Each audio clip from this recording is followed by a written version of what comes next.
नमस्कार दोस्तों, मैं रीना आपके अपने channel Reena kitchen recipe and blogs में स्वागत करती हूँ।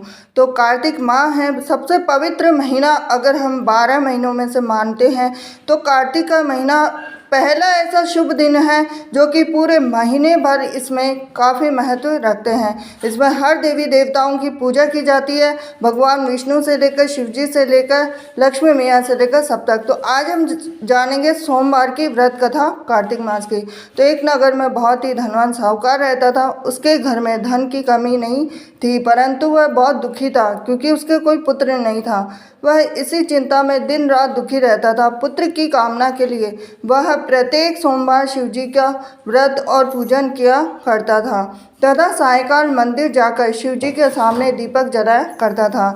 उसके इस भक्ति भाव को देखकर एक समय माता पार्वती ने शिव जी से कहा कि हे नाथ, यह साहूकार आपका अनन्य भक्त है, सदैव आपका व्रत और पूजन बड़ी श्रद्धा से करता है, आपको इसकी मनोकामना पूर्ण करनी चाहिए। शिव जी ने कहा कि हे पार्वती, यह संसार कर्म क्षेत्र है। जैसे किसान खेत में जैसे बीज बोता है वैसे ही फसल काटता है, इसी तरह से मनुष्य संसार में जैसा कर्म करते हैं वैसा ही फल भोगते हैं। माता पार्वती ने अत्यंत आग्रह से कहा कि हे प्रभु, यह आपका अनन्य भक्त है और अगर इसको किसी प्रकार का दुख है तो उसे आपको अवश्य दूर करना चाहिए। आप तो सदैव अपने भक्तों पर दयालु होते हैं और उनके दुखों को दूर करते हैं। यदि आप ऐसा नहीं करेंगे तो मनुष्य आपका पूजन और व्रत क्यों करेंगे।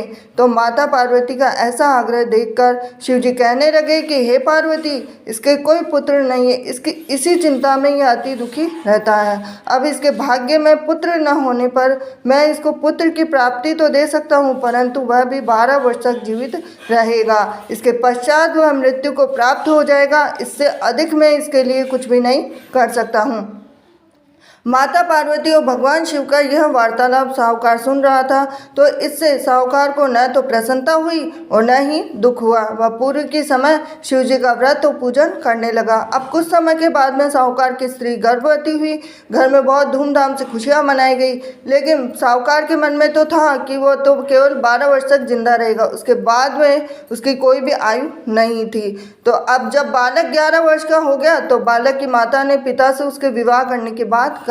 अब साहूकार बोला कि अभी तो इसको पढ़ाई लिखाई के लिए काशी भेजो, फिर उसके बाद में इनका विवाह करेंगे। अब साहूकार ने बालक के मामा को बुलाकर उसको बहुत सारा धन देकर बालक को काशी पढ़ने भेज दिया। अब रास्ते में जावे तो यज्ञ ब्राह्मण को करावे, दक्षिणा देते हुए जावे। तो दोनों मामा भांजे यज्ञ करते हुए गए, ब्राह्मण को भोजन कराते हुए गए। अब रास्ते में एक शहर पड़ा और उस शहर के राजा की कन्या का विवाह हो रहा था, परंतु जो राजकुमार विवाह करने के लिए आया था वो तो खुद ही करना था।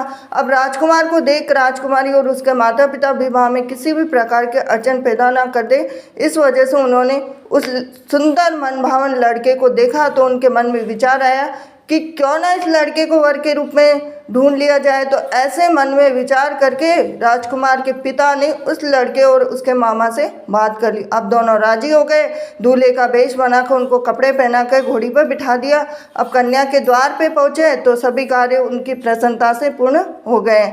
अब राजकुमार के पिता ने सोचा कि यदि विवाह का कार्य भी उसी लड़की से करा दिया जाए तो क्यों बुराई है, इसमें कोई बुराई नहीं है। तो ऐसा विचार कर लड़के और उसके मामा से कहा, यदि आप फेरों और कन्यादान के काम को भी करा दें तो आपकी कितनी कृपा होगी। अब सेठ का पुत्र जिस समय जाने लगा तो उसके राजकुमार की चुनरी के पल्ले पर लिख दिया कि तेरा विवाह मेरे साथ हुआ है, परंतु जिस राजकुमार के साथ तुझे भेजेंगे वो तो खुद ही करना है। अब मैं काशी जी पढ़ने जा रहा हूँ। अब सेठ के लड़के के जाने के पश्चात राजकुमारी ने जब अपनी चुनरी पर ऐसा लिखा हुआ पाया तो अंधे राजकुमार के साथ जाने से मना कर दिया। अब उसने अपने माता पिता को सारी बात बता दी और कहा कि यह मेरा पति नहीं है, मेरा विवाह इसके साथ नहीं हुआ, मेरा विवाह तो जिसके साथ हुआ जो काशी जी पढ़ने गया है।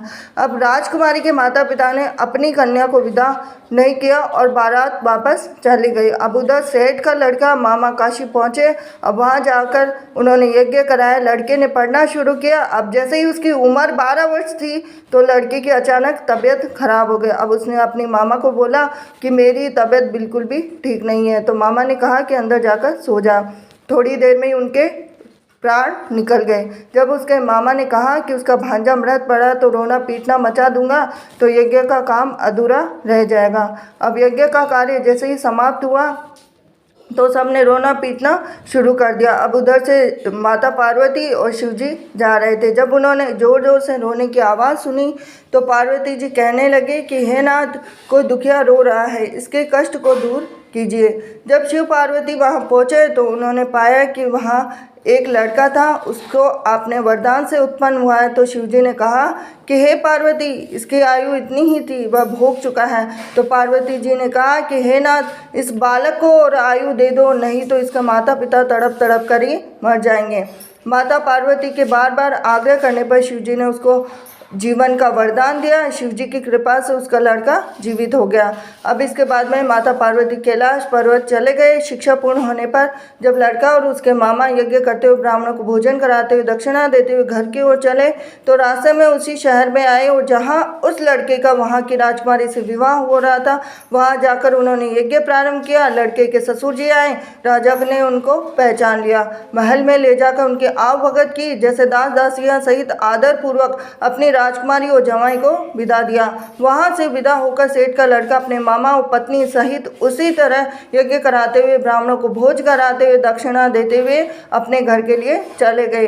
घर जाकर लड़की ने अपने माता पिता को सारी बात बताई। इससे वे बहुत ही प्रसन्न हुए। शिव पार्वती, जैसे आपने सेठ और उसके परिवार को दिया वैसे सभी को देना। सोमवार व्रत कथा कहने सुनने हुकारा देने वालों को सबको देना। ये थी आज की सोमवार की व्रत कथा।